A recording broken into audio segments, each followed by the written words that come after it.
Ladies and gentlemen, I am Melvin Banks. And this is Ito. And we are the Carbonation Conversation. Reviewing Netflix Sandman Episode 6. The Sound of Her Wings. And if you like what you hear, definitely subscribe, ring that bell, comment, send us some Instagrams and Facebooks of your happy new beers so we can start putting our foot to the neck of this goddamn algorithm. See.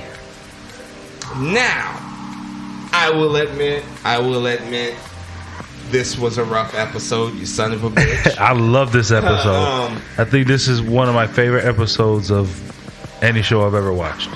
It was very, very well done. It definitely often reminded me of like Supernatural when Dean was dying, like that first season. This is crazy shit. This is what I'm saying. This was up there. This was up there. It was really, really well done, and I even hated watching it again to take notes. I was like, oh. There's some movies that are so beautiful that I only watch one time. Yeah. Requiem for a Dream.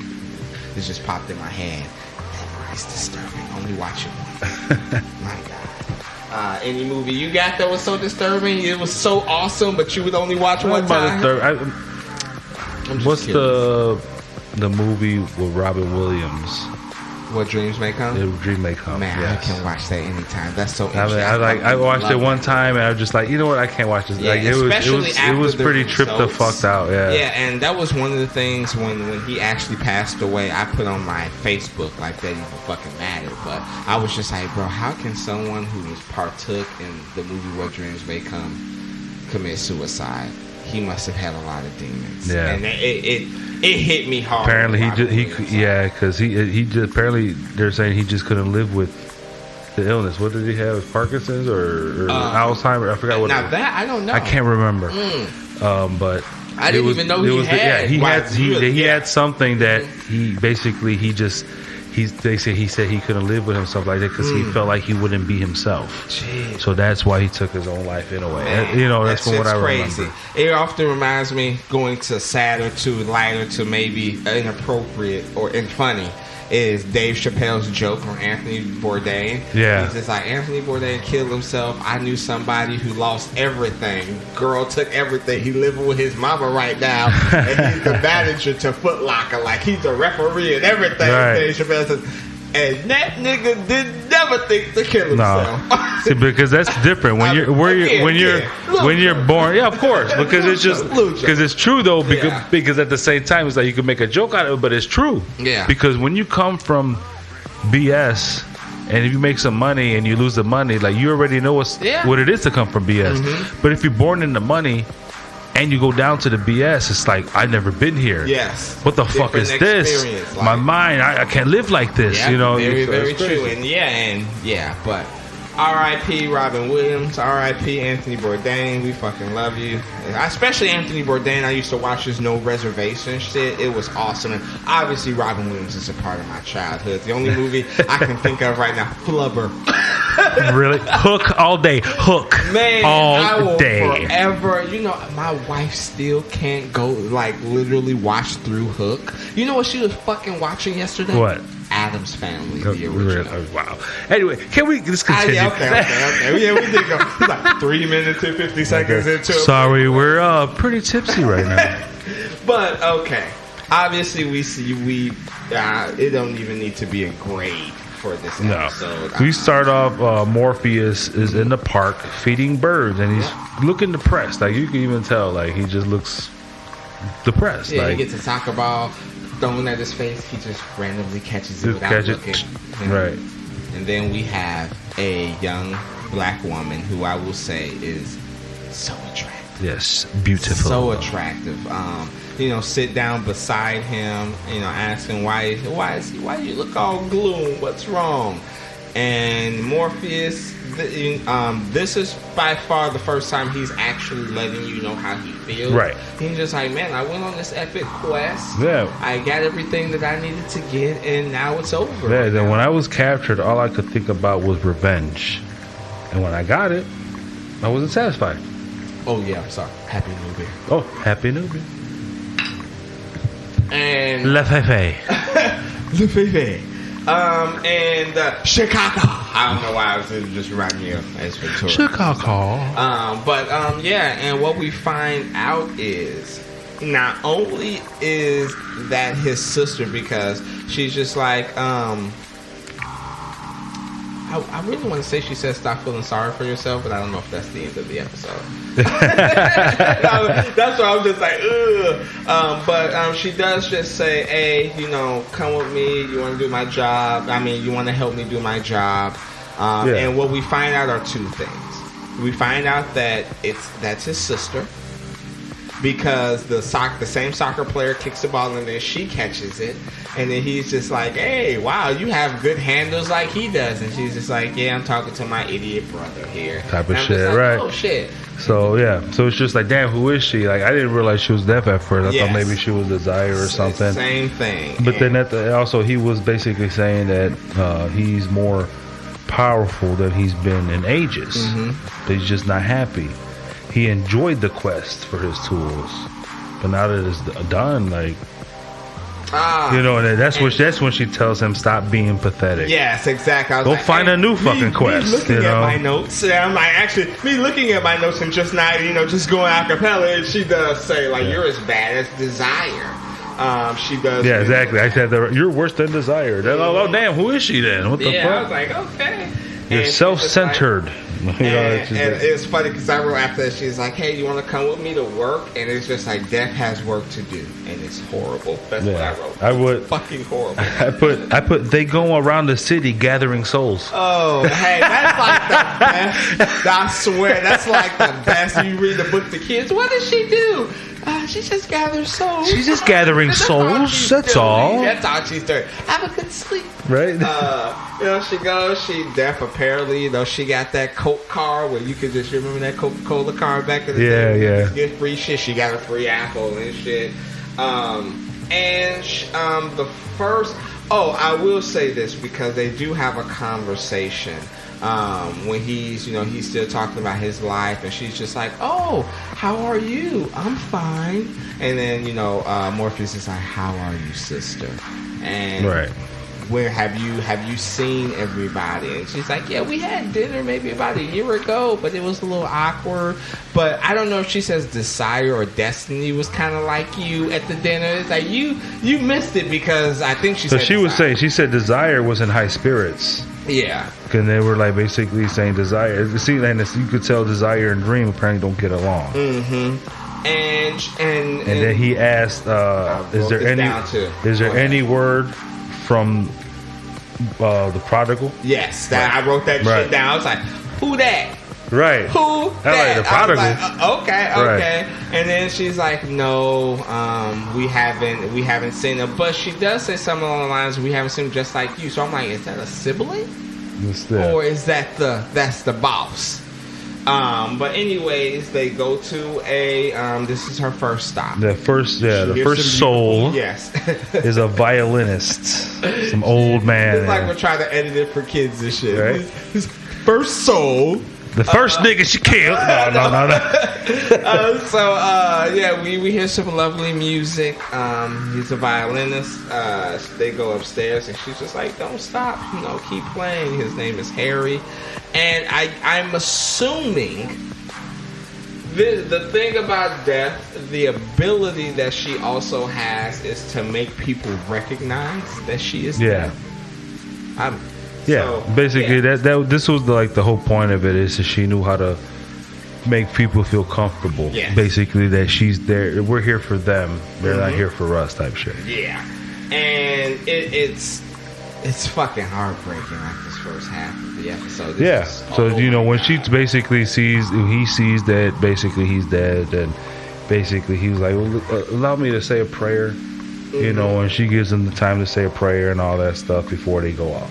Yes, and he takes a look at himself. He's like, "Wow, I look so old." Like, obviously, you really don't see yourself. Like, you see yourself in the mirror, but you really don't see yourself until you have gone. And he's just like, "Hey, that Hebrew prayer.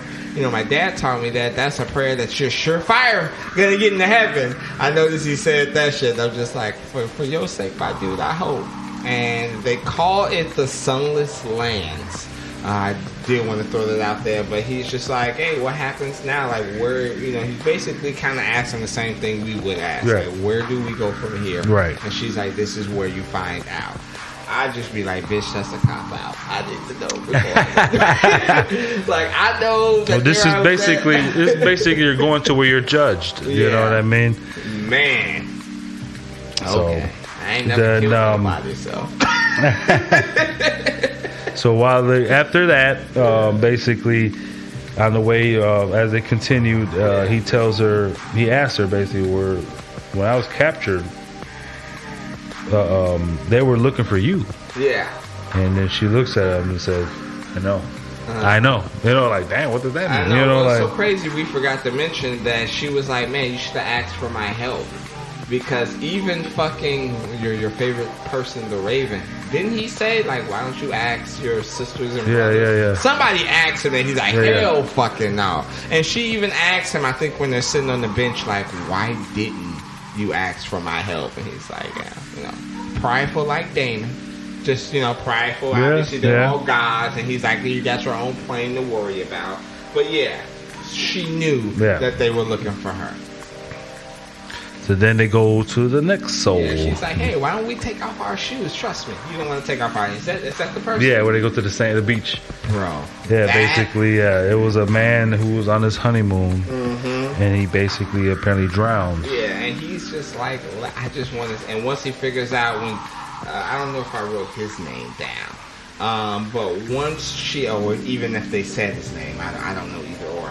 But once she approached him and he recognized who she was, all he wanted to do was give his wife the phone codes to the hotel and the car that they had. Yeah. Crazy, right? Fuck! Yeah. Like, I just want to tell her this. You can't. You can't. I'm sorry. Yeah. We gotta move on. And, the next scene. That was the most... Yeah. Fuck. They started before they start to talk about how hard their jobs are, and that Dream could never do what she does, and Death couldn't even think of doing what he does. But they both like their jobs. Yeah. And he did mention, like, well, she said she mentioned herself because it was at a point where she did question, like, how do I do this? And he even asked, like, how the fuck do you do this? And then what she realized was the people who are dying, what they really truly need is a kindly face, a friendly face when faced with death. Because unfortunately, at the end of the day, Morpheus does mention, like, I don't understand how humans can't rationalize that things that are born die. Yeah. Just everything. It is what it is. He asks, why do people fear the sunless lands? And what I wrote down was, it's natural to... See, I can't even read my own... I can't even read my own fucking handwriting. You drunk bastard. It's just natural for basically people to not accept death because they feel like they still needed to do something. Right. Of course. That's a really hard shit because me personally, I'm like, unless I'm like 85 with my son having kids and all this shit, like, and that's I'm not ready. And that's what brings us to the next soul. Yes. Go ahead. Which is, fortunately, a baby. Yeah. I'm gonna shout out to that. I'm just gonna, because maybe you can take two because I'm pretty sure you want to shout out to the second half. Well, yeah, I agree with you, definitely, 100%.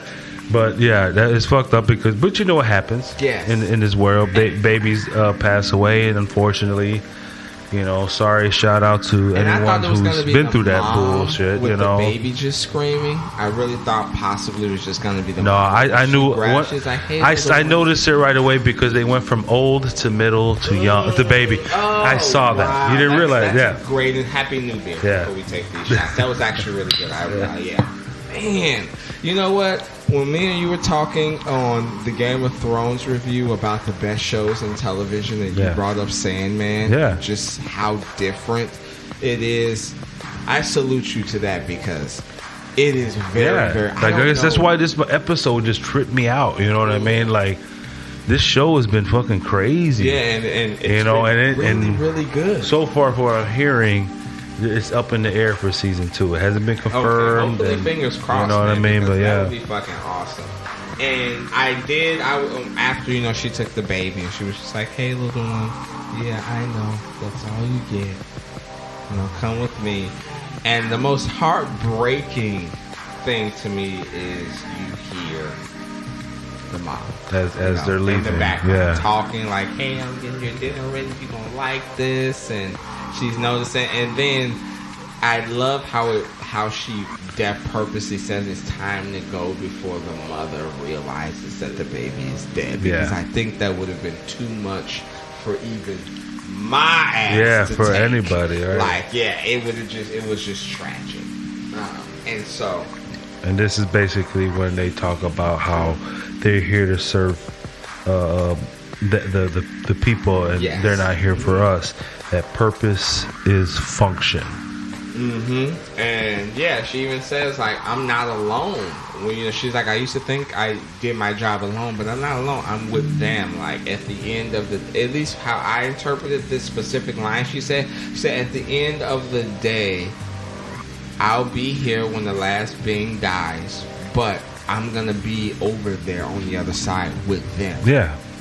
And I thought that was really powerful. I was like, wow. She's like, we act on the behest of humans. Like, just of course. To a certain degree, like angels. And then basically he's just like, "Sister, you have reminded me of and gave me more purpose again." You know what I mean? You could tell like she snapped him out of whatever little funk he was having and shit. Mm-hmm. And she does mention a bet.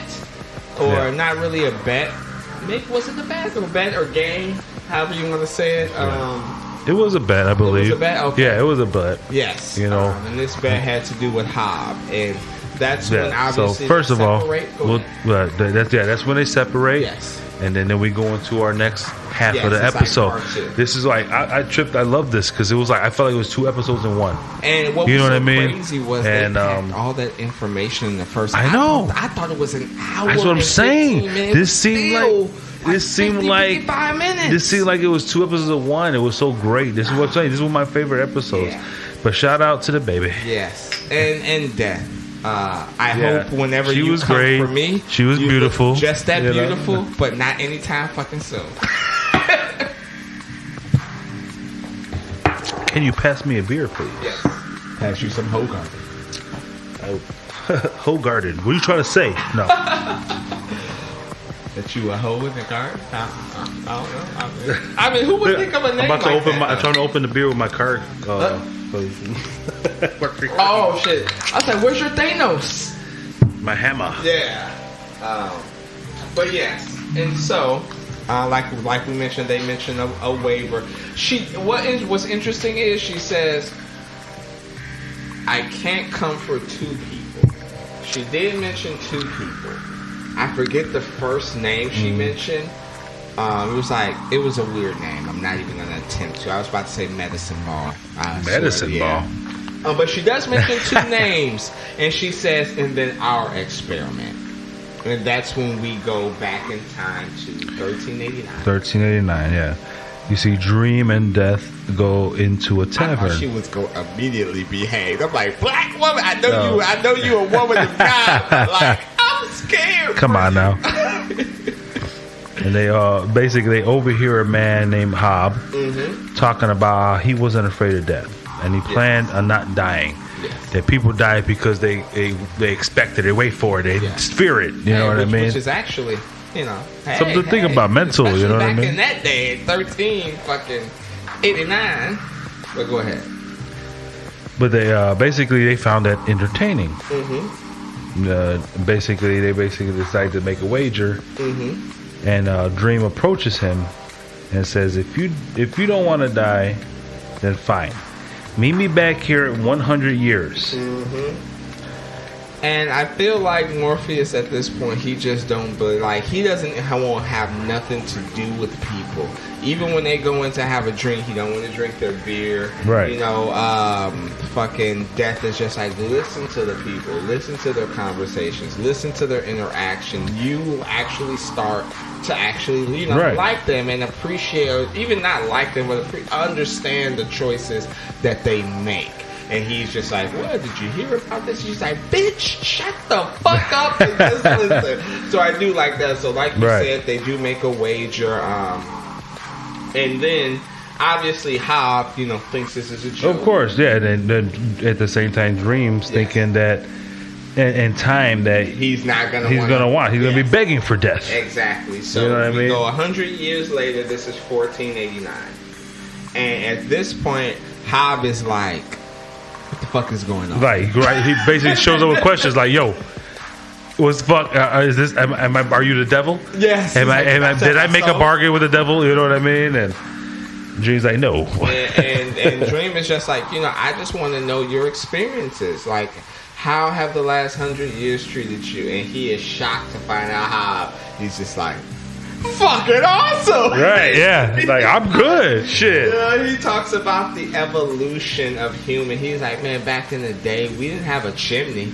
You know what I'm saying? We just getting all that smoke. Yeah. And now we have the chimney. He's like, and now, and instead of us wiping our snot on our arms and, you know, just the cloth, we have mini cloths. Yeah. It's like, oh my God, we got paper towels now. Right. And he's just like, and I'm starting, you know, I'm going to be a part of this new trade called printing. That's what Hobbs says. And he's like, I want to see where this takes me. Cool. Like, just live life. And we'll meet in another 100 years. Yep. And this 100 if you still want to live. Exactly. He asked them. And so this 100 years later is in 1589, and Hob is no longer Hob. He is Sir Robert Gatlin or Gatlin? Sir Robert Gatlin. I think it's Gatlin. And yeah, he's been knighted. Yes, yeah, because he was basically like, yeah, you know, the printing stopped off. I got a whole bunch of money, and I was able to give a whole bunch of money to the crown. And guess what? Because I gave a whole bunch of money to the crown, they gave me a knighthood. So yeah, he would basically, to explain that, he even explained how he kept living. When he would basically leave and fake a death and come back as his own son. Yes, that's awesome. You know, that he met a woman named Eleanor and actually had a son named Robin. It's funny. Have you ever seen that meme of how vampires end up so rich? And the person who responded was like, "Bitch, if I was born in 1444 and I ain't rich by now, something's wrong." Right. And I was just like, "Oh, that's fucking true, because if you can't die, it's just like, bitch, get money." Yeah, for real. Like, get money. Like, if you homeless and you were able to live like for 800 years and you still homeless. Right. He's over here like, I can't wait to see what the next 100 years. Yes. And then that's when real shit happens. This is 1689. The first, no, hold on. I'm sorry. Go ahead. I just want to make sure I'm at the right spot. Okay, go ahead. No. Go ahead. What did you think? I'm just curious. Oh yeah, Will Shakespeare. Yes. That was in 1589. Okay, so yeah, that's what I'm saying. See, I missed over that. here passing shit again. There you go, Melvin. Fucking up. I digress. We need to get some of these phrases on t-shirts. There you go again, Melvin. There you go. Fucking Melvin. That's my shirt. Fucking so Melvin. I go through like toss papers and they're like, I'm done. That's it. You can finish by yourself. Go ahead. So yeah, Dream overhears a guy in the corner and asks who is he? He says some playwright named Bill Shakespeare. Yes. And then fucking Dreams ends up going over there and making a deal with him. Yeah, and the thing is, he's like writing shit in rhymes, and motherfucker's like, why are you writing shit in rhymes? Right. Like, you need to stop that. What's wrong with you? But I like rhymes. Rhymes with die. Fine. No. But yeah, so we go to 1689, and Hob lost all his money. Yeah, not only did he lose his money, he lost his wife during the birth of his second child, and he lost his son during a war. Right. And so he looks like shit. Yes, and he does say something pretty crazy that I've never thought of. He says, "Do you know?" God damn it, I don't know how to paraphrase it, but it's so good. He says, "Do you know how hungry you can get when you don't die of hunger?" Yeah. And I was like, because he goes in, the people won't let him in because he smells. He's basically a drunkard, like you said. And Dream has to be like, he's with me. And then immediately, as soon as he gets to the table, he's eating the bread. Yeah. And he drinks, and he's just like, man, like, I can't die of hunger, but do you know how more hungrier I can? I was like, whoa, I felt that, my dude. I felt that. But then he is still convinced that the next 100 years will bring more prosperous. Yes, you know what I mean? So funny. So it's that nigga, like, it's like, don't want to give up. You know what I mean? And Dream, you could tell, just like, I don't think just because before I was able to prosper, so why wouldn't I be able to prosper again if I can't die? All I'm saying is, you know what I mean? He literally looked at Dream's face. He's like, every last second of the last 80 years. He said they tried to hang me, and they thought I was a witch. Like he's like, I've been through so much shit you couldn't even imagine. Yes. 80 years of that. I'm not even gonna lie. I would have thought. I would have probably been like, you know what, Dream. So some people you never know. Yeah. It depends on who you are, how you take it, and you're absolutely right. You know what I mean? Says, but the fact that even if they call you witch, even if they hang you, you're still not dying. Yeah. So if you're not dying, that means you can probably eventually turn your fucking luck around. You know what I mean?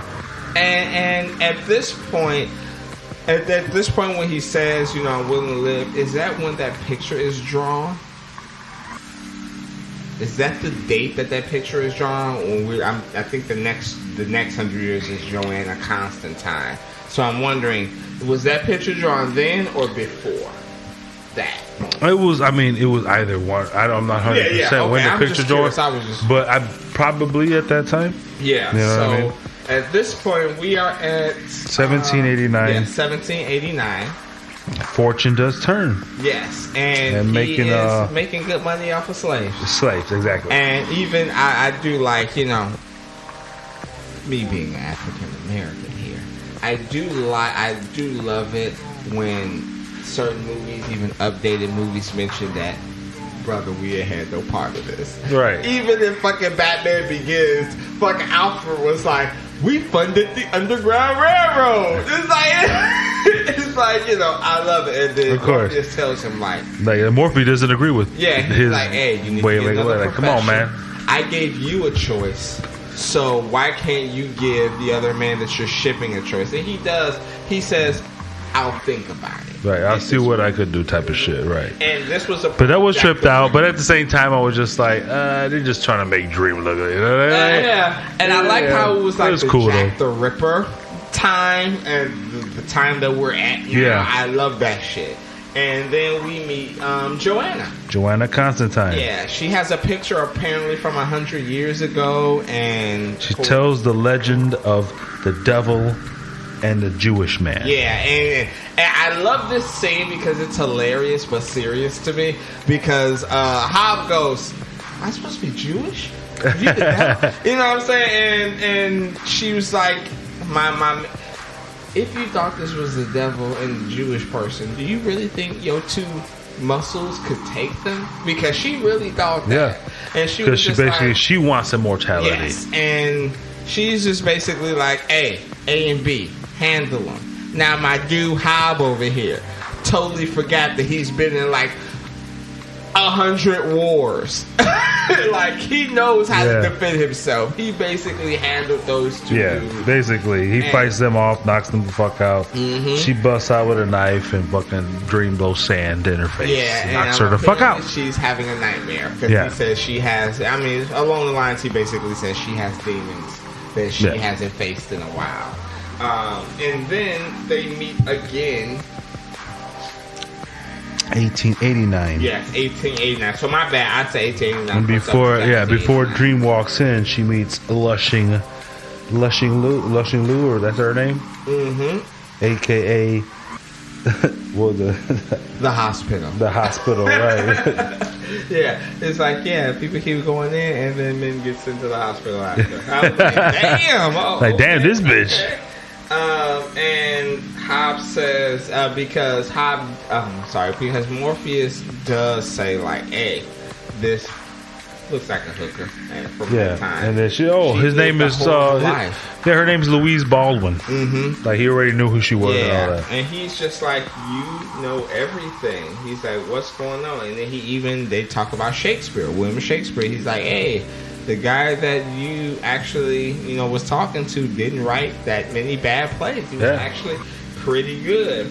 And then he also tells Hobb that he's seen Joanna Constantine again, and she did that shit too. She did a job for him and all that shit. So and at this point, that's how. Remember, we talk about how the fuck she knew this new Constantine in the first couple episodes or whatever. So that's what it was. Yeah. And so Hobb, at this point in time, Hobb believes because Morpheus says, "Man, you changed," and Hobb goes, I think if anybody's changed, it's you. And then he starts to say, I think the reason that you've been coming here all these 100 years is because you need somebody. You need a friend. Friendship. And this motherfucker, he gets mad, like, how dare you type shit. You know? About that Damon Pride. Right, yeah. We just gonna call it the Damon Pride. And he goes, how fucking dare you? I don't need you. I don't need any of you type shit, And even, I will say this, Hobbs does definitely feel heartbroken after their little, argument, and he goes, I will be here the next 100 years. And if you're here, that's because we're fucking friends, bitch. And then he's like, basically, I won't be here, motherfucker. Now, I will say, 5-second thing we forgot to remember, because when Death was telling him, like, oh, Hobb, and he was like, I have a date. Well, he didn't say date, but he's like, I have a arrangement to meet. Yeah. That was when. Of course, that's when it transitioned, right? Yeah, I love that. I totally forgot to mention that because I love that little scene. He's like, oh yeah, I have a time.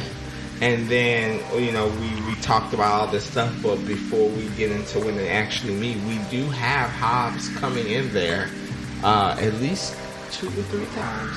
I would say. Yeah. You just show him going in there. Yeah, and he's looking for him. He's felt like he's getting stood up.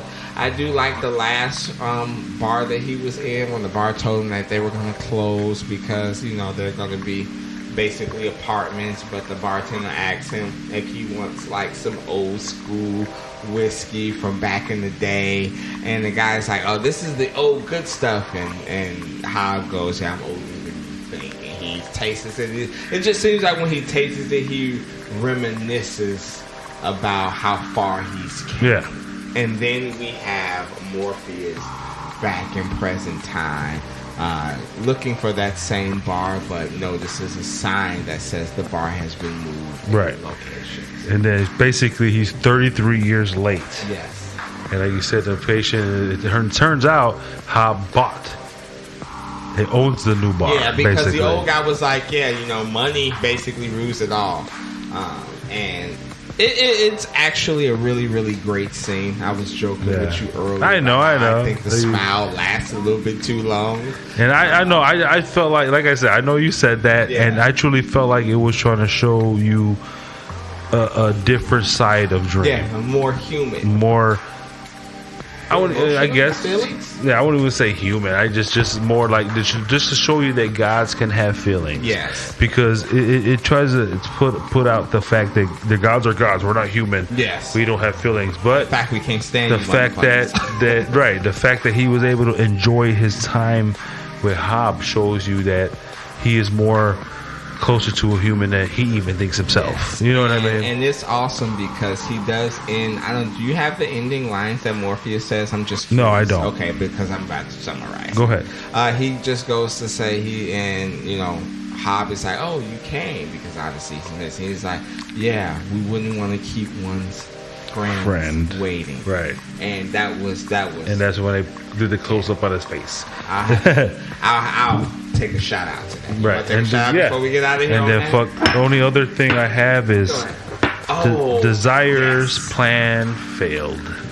That's how I edited it. I have a question about that scene, and I know you probably saw episode 7. So, was that Destiny with the heart just in the center? Because it seems just like, oh, I call onto my sister, and then I see like a person that's like this. Okay. Sorry, guys, you can't see how I know. Right? Like this, but the heart is spread eagle in the middle. Yeah. I was like, is that Destiny? Because from what we've been told, the twins. No, Desire and Despair are twins. Oh shit. Okay, so I'm wrong as fuck. Yeah. Okay. But that wasn't that. But that wasn't. I don't know. I can't. Okay. But that wasn't Despair. I'll tell you that much. Okay. Good shit. Now you got me hyped. Maybe me and you can record Sunday morning. I'm just throwing it out there. Obviously, I don't know what you're doing Sunday morning. I don't know how. I mean, I'm pretty sure I'm not going to be hungover coming from a pumpkin patch. That should be all right. Maybe. Pumpkin drunk. I know, but hey, oh shit, if they have pumpkin beer, I'll bring some pumpkin fucking beer. So, shout out to Hob. Yeah.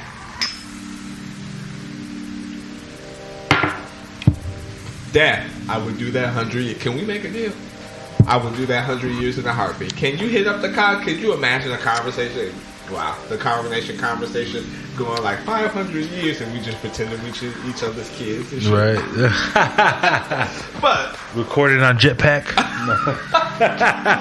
But we digress, ladies and gentlemen. I am Melvin Banks. This is Ito. We are the Carbonation Conversation. Reviewing. I was about to say that hot D. Reviewing you bastard. Netflix Sandman episode 6. The sound of her wings. And if you like the audio editing and the music production in the background, don't ever hesitate to hit up MoBeats89 on all platforms. Mo. And at gmail.com after that. That's what you forgot. Yeah. And if you want to hit him up directly, I thought you were going to finish saying if you want him to hit up I him never directly, finished saying that.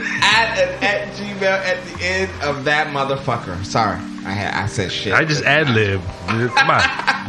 And I am having a good time with one of my best friends of the whole wide world. Melvin's drunk. No. But I am not drinking and driving. But he is drinking and vibing. Peace! Let's take another shot. Holla!